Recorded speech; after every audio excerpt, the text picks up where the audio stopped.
In Gauntlet Task 5, we are going to be exploring springs and the forces that springs apply to objects.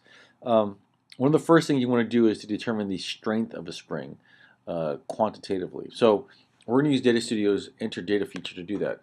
You're going to be given a spring and you're going to be asked to plot force versus displacement. So force is here, displacement's on the independent axis for your spring.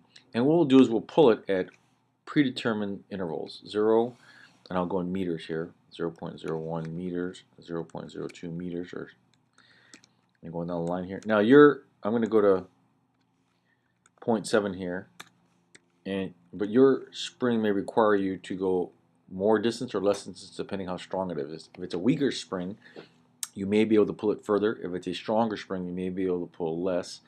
And you would change those variables accordingly. And I just see I made a mistake here. 0 0.03, 0 0.04, 0 0.05, 0 0.06, and 0 0.07.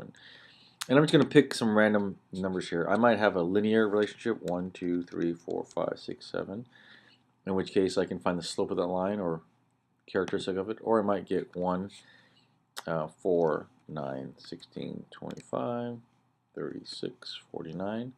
I get a quadratic relationship, or I might get an logarithmic relationship. Either way, what our goal is to graph force, which is on the y-axis, versus displacement, and to get a graph of that so we can determine what mathematical model it follows. So goal number one of Gauntlet number 5 is to collect displacement and force data for your spring and determine a mathematical model for it.